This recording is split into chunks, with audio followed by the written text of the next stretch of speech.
अस्सलाम वालेकुम। Amjad Hadi Yousafzai showbiz sunset की नई एपिसोड के साथ आपकी खिदमत में हाजिर है।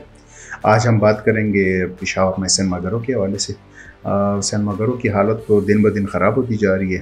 पाकिस्तान के लेवल पे क्या बल्कि दुनिया भर में अब सिनेमाघरों की तादाद तकरीबन कम होती जा रही है, लेकिन पेशावर में कभी सिनेमाघरों की अच्छी खासी तादाद हुआ करती थी।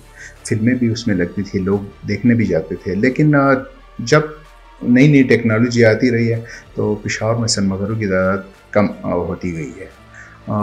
अब 2000 से पहले तकरीबन 16 सिनेमाघर थे, लेकिन 2000 से के बाद अगर हम देखें तो अब उन सिनेमाघरों की तादाद सिर्फ 2 रह गई है।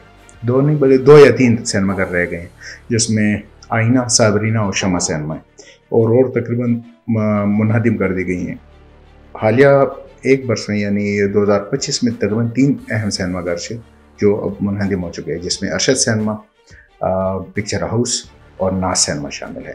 नाज सिनेमा को फिर ज़रा डेवलप भी किया गया था, उस पर काफ़ी सरमाया भी खर्च किया गया था, लेकिन उस सरमाया को ज़्यादा फ़ायदा नहीं पहुंचा, इसलिए वो सिनेमा घर बेचने पर मजबूर हुआ। अब वहाँ पर शॉपिंग प्लाजा बन रहा है।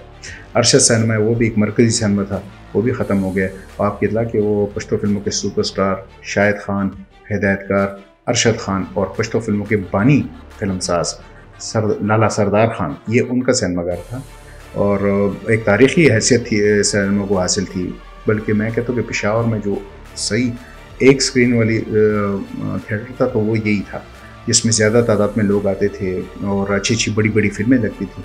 लेकिन अब वो सिनेमा भी ख़त्म कर दिया गया है। तो आने वाले दिनों में तो लग रहा है कि इस का रुझान कुछ ख़त्म होने वाला नहीं है।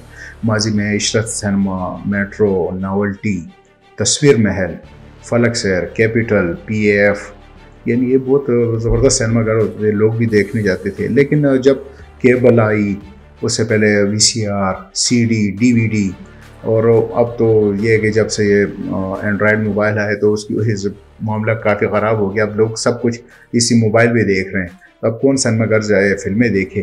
तो ये एक ख़तरनाक ट्रेंड शुरू हुआ है। तो लगता है कि आने वक्त में मुझे लगता है कि बस सिनेमाघर मुकम्मल ख़त्म हो जाएंगे और सब कुछ इसी मोबाइल पे ही लोग ये फिल्में भी देखेंगे। अब तो ड्रामे भी देख रहे हैं। कुछ उनको भी हालत ख़राब थी क्योंकि गैर मयारी फिल्में बन रही थी जिन्हें आम लोग देखना पसंद भी नहीं करते थे। ख़ास तौर पे एक ख़ास किस्म के तबके के लिए वो फिल्में बन रही थी। पश्तो फिल्मों की मैं बात कर रहा हूँ। उर्दू फिल्मों की भी वो मयार नहीं रहा, कुछ मयार नहीं रहा, कुछ वो बन भी बहुत कम रही हैं। यानी पेशावर में या पश्तो फिल्म चलती या फिर उर्दू, लेकिन उर्दू तकरीबन ख़त्म हो चुकी है और पश्तो फिल्मों को मयार नहीं रहा। बल्कि कभी इंग्लिश और पंजाबी फिल्में भी चलती थी, लेकिन वक्त के साथ सब कुछ तब्दील हो गया। तो अब ऐसा लग रहा है कि बस पेशावर में सिनेमाघर आखिरी सांसों पे है। अगर ये भी ख़त्म हो गया तो फिर मेरा ख्याल है बस सब कुछ इसी मोबाइल पे हम देखेंगे। और हुकूमत को भी इस हवाले से कुछ करना चाहिए, क्योंकि एक सिनेमा एक सस्ती तफरीह का ज़रिया है, लेकिन यहाँ पर इस हवाले से कभी भी कोई अहम इक़दाम नहीं उठाया गया। चाहिए थे कि छोटे छोटे मल्टीप्लेक्स टाइप के सिनेमाघर बनाए जाए जिसमें लोग आएँ, सिनेमा फिल्म देखें, क्योंकि फ़िल्म का तो असल मज़ा सिनेमा में आता है। तो इसलिए उम्मीद करते हैं कि शायद हुकूमत इस हवाले से कुछ किरदार अदा करे। लेकिन सरमाएदारों से तो कोई ज़्यादा तवक्को नहीं है, क्योंकि अब फिल्म बिज़नेस काफ़ी रिस्की हो चुका है, उसमें कामयाबी का कोई ज़्यादा चांस नहीं है। उम्मीद है आपको हमारा ये प्रोग्राम पसंद आएगा।